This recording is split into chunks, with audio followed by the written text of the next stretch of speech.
ketika kita merasa besar, ketika kita merasa menjadi seorang pahlawan di kehidupan kita, kita adalah idola, kita merasa kita gestarnya pada sebuah event atau sebuah kesempatan, maka kita akan maksiat kepada Allah Subhanahu wa Ta'ala. Dan sebaliknya, pada saat kita merasa lemah, kita merasa miskin, kita merasa zero, kita nggak punya apa-apa, kita nothing. Pada saat kita menjadi dan merasa sebagai hamba Allah Subhanahu wa Ta'ala, hamba Allah yang zero, yang nggak punya apa-apa, maka pada saat itulah kita akan tunduk kepada Allah Subhanahu wa Ta'ala. Bismillahirrahmanirrahim.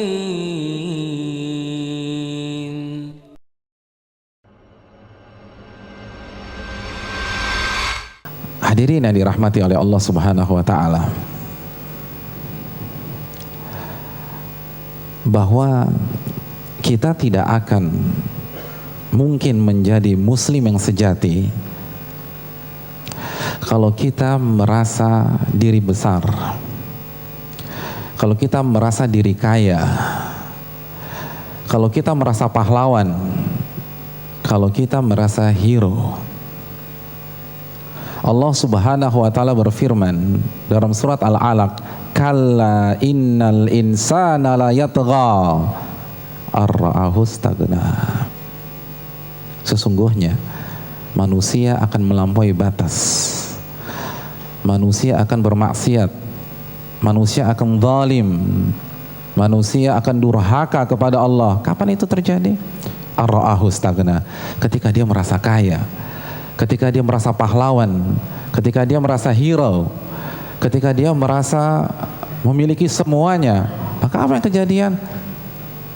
Dia akan durhaka kepada Allah Subhanahu wa Ta'ala. Rekan-rekan yang dirahmati oleh Allah Subhanahu wa Ta'ala, masih ingat kajian kita yang pertama? Apa judul kajian kita yang pertama? Gua muslim. Apa arti muslim? Menyerah. Masih ingat analogi yang kita berikan pada saat itu? Apa analogi yang kita berikan dan kita lemparkan?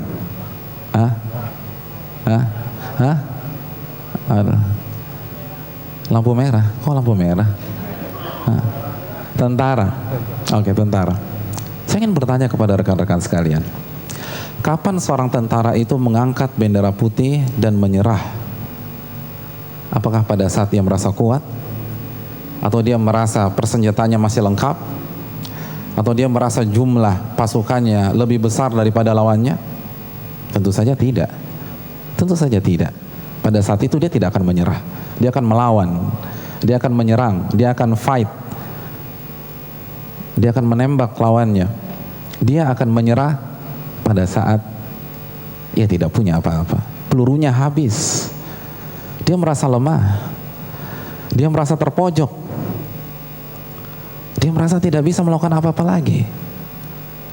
Rekan-rekan yang dirahmati oleh Allah, begitu juga dengan kita. Ketika kita merasa besar, ketika kita merasa menjadi seorang pahlawan di kehidupan kita, kita adalah idola, kita merasa kita gestarnya pada sebuah event atau sebuah kesempatan, maka kita akan maksiat kepada Allah Subhanahu wa Ta'ala. Dan sebaliknya, pada saat kita merasa lemah, kita merasa miskin, kita merasa zero, kita nggak punya apa-apa, kita nothing.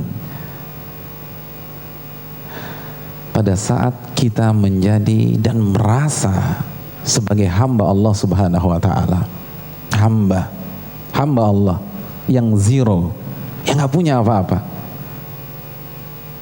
maka pada saat itulah kita akan tunduk kepada Allah Subhanahu wa Ta'ala. Kita akan mau diatur, kita akan mengerjakan perintah, kita akan mengerjakan larangan. Kenapa? Karena kita sadar bahwa kita hanyalah hamba Allah Subhanahu wa Ta'ala yang tidak punya apapun. Hamba Allah yang gak punya apa-apa. Jangankan harta, nyawa saja kita tidak bisa tahan ketika Allah mencabutnya. Lalu apa yang mau kita banggakan? Apa yang mau kita angkat? Apa yang mau kita tampilkan sehingga kita dipuji oleh orang? Bukankah ketika kita meninggal, maka rekan-rekan kita, kerabat kita, orang tua kita akan mengatakan inna lillahi wa inna ilaihi rajiun. Sesungguhnya kita semua milik Allah, nggak punya apa-apa, zero hadirin. Inna lillah, sesungguhnya kita semua itu milik Allah. Wa inna ilaihi rajiun. Dan kita akan kembali kepada Allah Subhanahu wa taala. Ini mindset yang ditekankan oleh para ulama kita. Ketika seseorang sadar benar siapa dia itu zero, dia nggak punya apa-apa. Hadirin yang dirahmati oleh Allah, hamba adalah titik nadir dari semua bawahan. Iya nggak sih? Betul ya. Hamba itu lebih rendah dari seluruh bawahan yang ada. Hamba itu lebih rendah daripada asisten. Kita setuju kali masalah ini ya. Hadirin yang dirahmati oleh Allah Subhanahu wa taala. Saya ingin tanya, tugas asisten, kalau kita punya asisten di kantor, kita punya asisten di rumah, atau kita punya bawahan, tugasnya apa sih? Nah, apa tugas asisten di rumah kita? Misal kita atau saya atau Anda punya asisten, kira-kira tugasnya apa? Melayani? Bukan, apa lagi? Membantu? Saya rasa tidak. Inti dari tugas seorang asisten, baik di rumah maupun di tempat manapun, adalah menjalankan perintah dan menjauhi larangan. Bukan melayani, bukan membantu. Kita punya asisten di rumah. Kita nggak suruh dia beli salmon, dia beli salmon. Kita nggak suruh dia beli kepiting, dia beli kepiting. Kita nggak suruh dia beli bebek, dia beli bebek. Ketika ditanya, ngapain Mas beli bebek? Oh, ini untuk melayani Bapak. Ini untuk membantu agar kita nggak usah ribet-ribet lagi untuk belanja. Apakah kita terima? Nggak terima. Kita bangun di weekend gitu ya. Lalu kita lihat meja makan kita udah full. Ada bubur ayam, ada soto Padang, ada coto Makassar. Makassar coto ya? Nggak pakai es ya? Karena kalau pakai es dingin, betul. Itu orang Makassar coto. Ada orang Makassar di sini, saya rasa sepakat masalah itu. Ada ketoprak, ada gado-gado. Jadi semua asisten kita yang siapin. Kita bangun, kita lapar, kita buka kamar kita ngelihat meja makan, itu udah komplit tuh di situ. Kira-kira kita kaget nggak? Kita kaget. Terus kita tanya, Mbak ini punya siapa? Punya Bapak.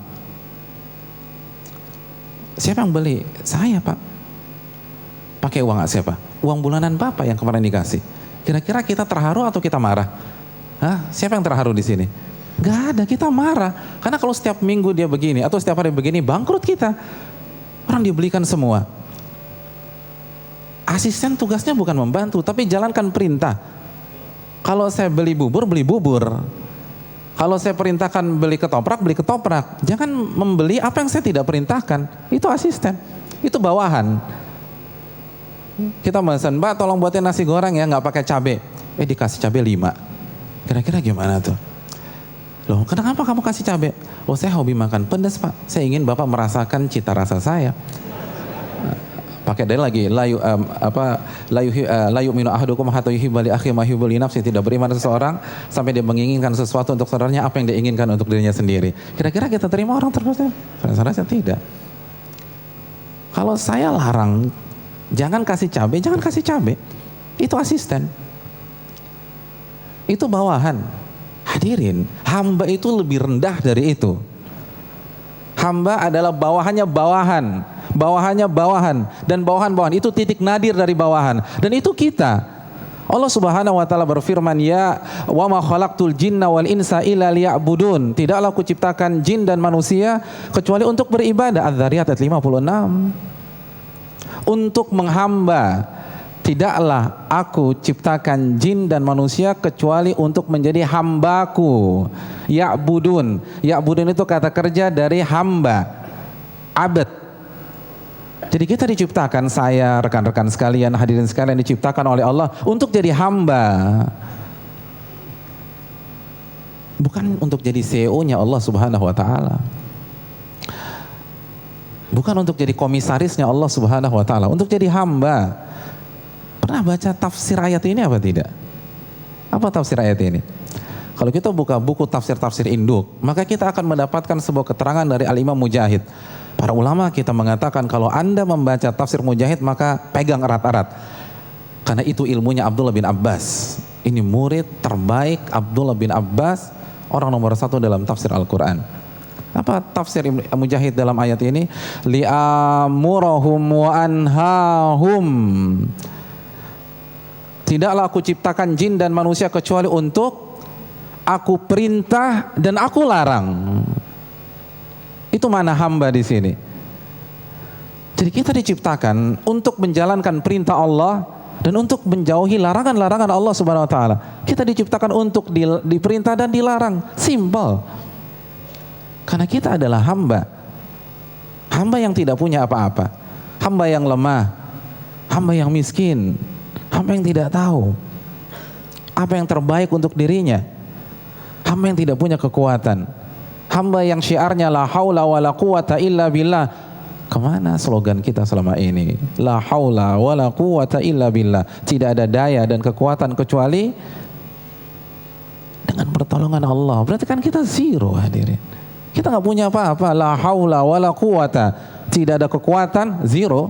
Kekuatan kita zero. Dan tidak punya daya sama sekali kecuali dengan pertolongan Allah Jalla wa Ala.